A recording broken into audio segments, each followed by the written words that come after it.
First and foremost, my name is Tori, and I'm the founder of Wealth and Wellness by T.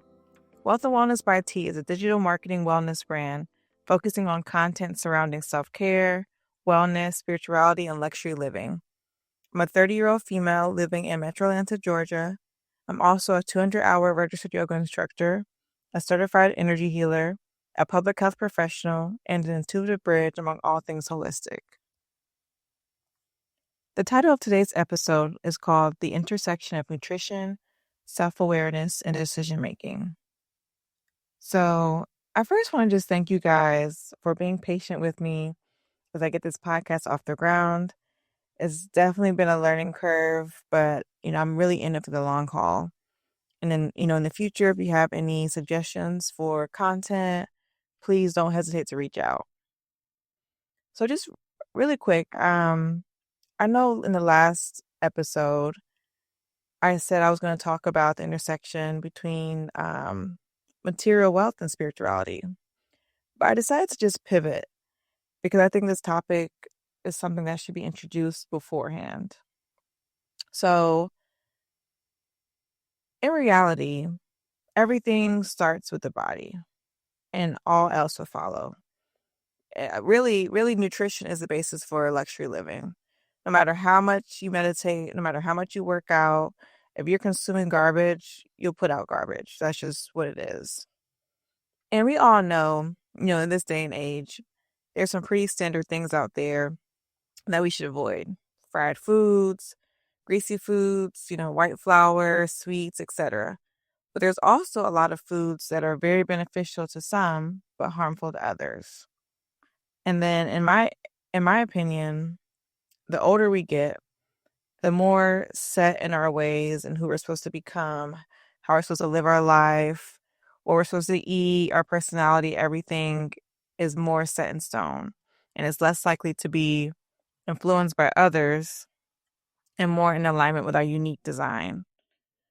So the exercises, the lifestyles, the food choices we make, that all used to work for us in our 20s, for example, may not work for us anymore.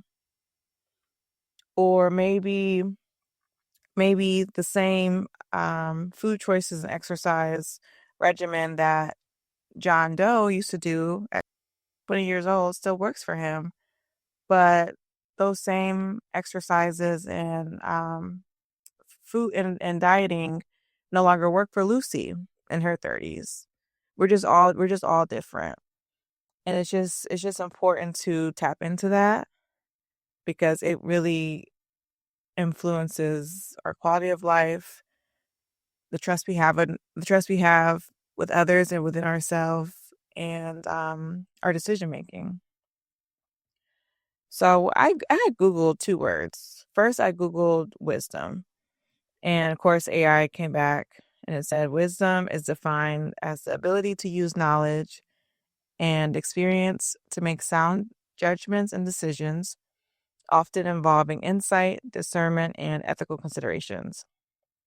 And then I Googled body's wisdom, and AI populated it refers to the body's innate intelligence and intuitive understanding of its own needs and well-being, encompassing physical sensations, emotions, and gut feelings, which can guide us towards better health, and decision-making. So I really want to hone in on body's wisdom because listening to your body's wisdom in relation to your physical and mental well-being really can influence the outcomes way beyond just, staying in shape and seeing your life from a glass half full kind of perspective. I mean, it really can build that internal trust that we rely upon for making all decisions. Whether you're driving on the highway and you wanna should you take a right off the expressway or should you keep going straight? Should you go out with your friends or should you stay in? Should you, eat this or not eat it? Should you move out of town to to your dream location, to your dream city, or should you stay in your hometown? And because in this, it's like we won't always have all the answers. We're not always going to be presented with all the facts, but decisions still need to be made, right? And so what do? Like you have to rely on your gut.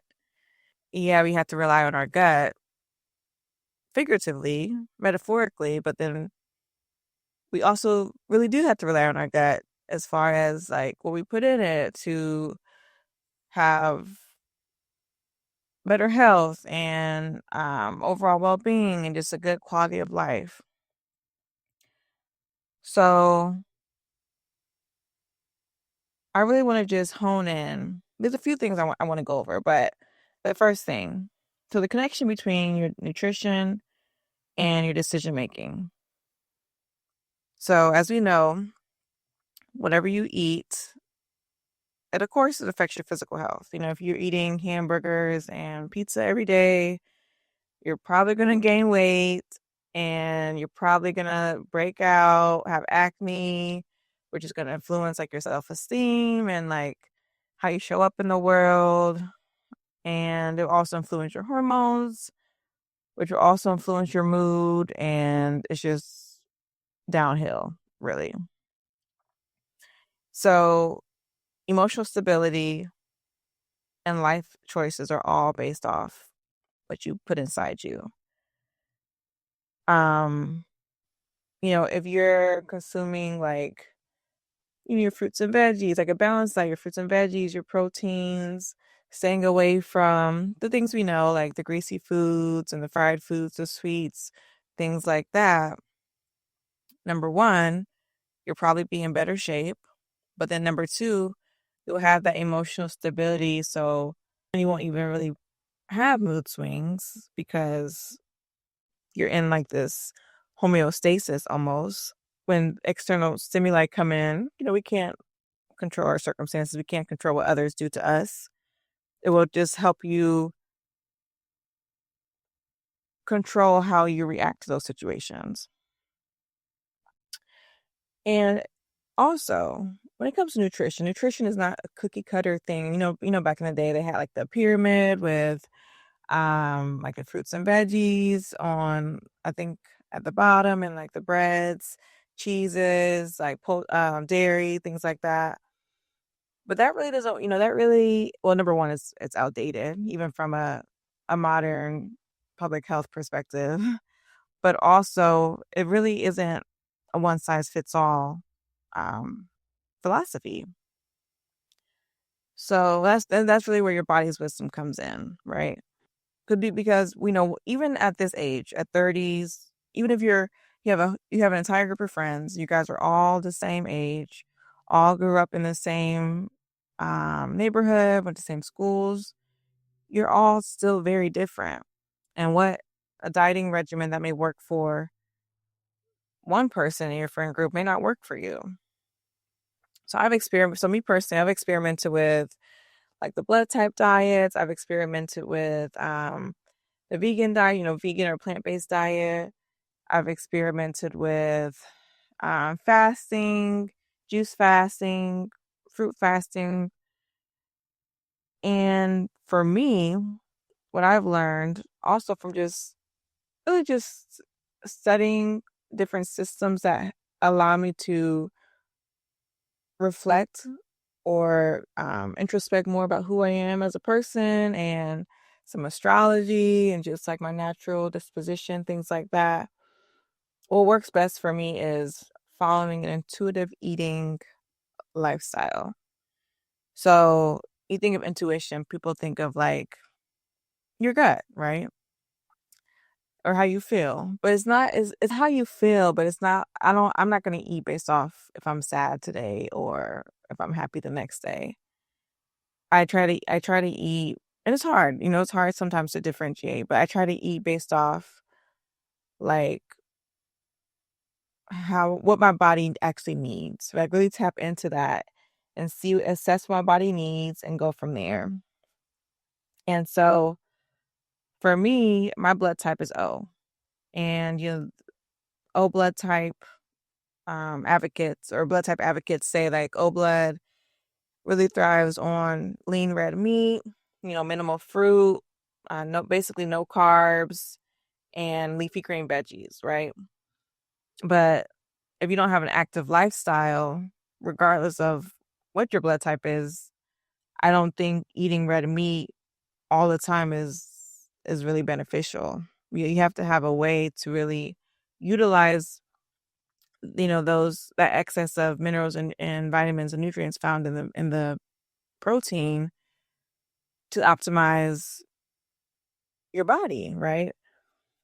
And I mean, if anyone who's seen me, I'm not I'm not an athlete. I mean, I do my best to work out consistently a few times a week, but it's nothing. I mean, it's really just to get some get some movement in. Um, so having an excess of red meat when I don't have the exercise regime to meet that, basically to meet that nutrition load, it doesn't really work out. So for me, some days, really, really like maybe a couple times a week, I'll eat red meat. But then the other days, I'm more focused on a plant-based diet because chicken and poultry really aren't good for O blood. And I have to I have to eat something, right? And I can't do dairy. I'm lactose intolerant, and then dairy isn't really good for O blood anyway. And so the other alternative are plants, beans, legumes, fruits, veggies, things like that. But at the end of the day, like it all depends like on the day and how I feel, how how I think my body feels. Um, because who knows? Like maybe there is some external stimuli going on in my life currently where I need an extra push of nutrients just to get me through the day so my mood won't fluctuate and just to keep me at a baseline. So maybe I'll eat a little bit more, red meat, for example. Or maybe it's some type of astrological event, or maybe it's like a full moon or something and I want to fast, and so I'll do like a couple of days of just only fresh juices or only water or only, herbal teas, things like that. But it's really just about listening to your body, understanding everything we see on social media, everything the doctors tell us is not always the most beneficial information. Um, I think each dieting, philosophy has valuable information, but it's up to you to just kind of pick and choose, right? Which parts of those philosophies work best for you. Okay. So I talked about nutrition isn't a one size fits all. And when you start to listen to your body, it can build trust within yourself for other areas, such as making decisions and emotional stability and an improvement in your quality of life. And another thing I want to point, I kind of hinted at it earlier. Sometimes it's hard to know if what you're feeling in the moment is your emotions, like your mood, or is this something on a physiological level that your body actually needs. And that's when the mindfulness practices really come in handy to basically increase your discernment.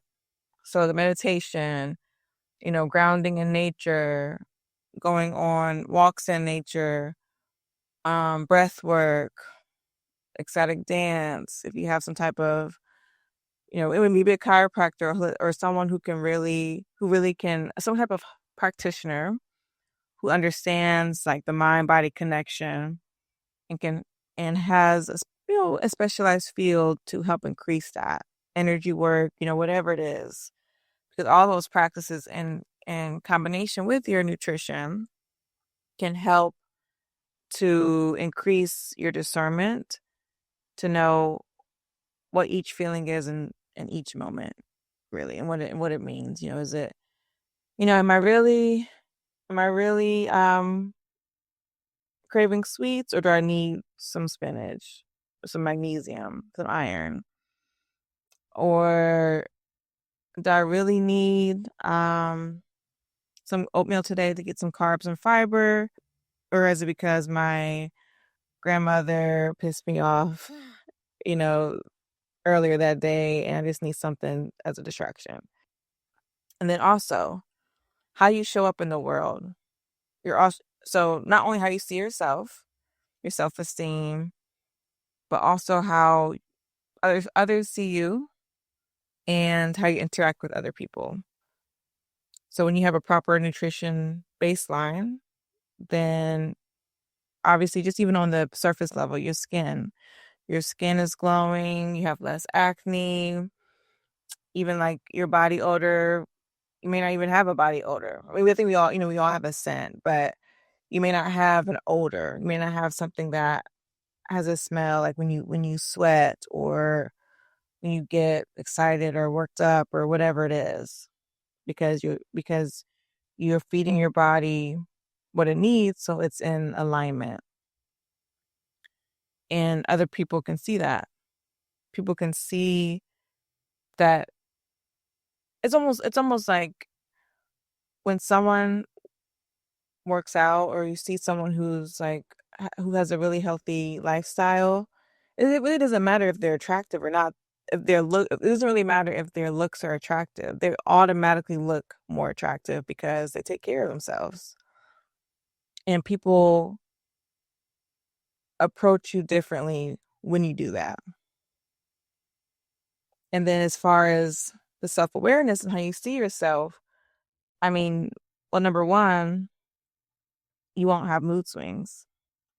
Mood swings, in my opinion, come when something is out of alignment and is trying to, your body, or in your hormones, in your brain chemistry, is trying to overcompensate in some way. So, like, close to my cycle, a week or so close to my cycle, if I haven't been eating well, I'll break out, but then I also have mood swings. Like, I just feel like any little thing, any negative um stimuli towards me, I just internalize it, and I feel like the whole world is against me. And that's really not the case, you know. But if I've been eating well, really, racking up on my veggies, on leafy greens, my fruits, my herbs, things like that, meditating, of course, that helps too. Meditating, it helps to keep my mood at a baseline. So even if negative stimuli come my way, I may be a little taken aback by it, but it won't disrupt my entire day or my entire mood, and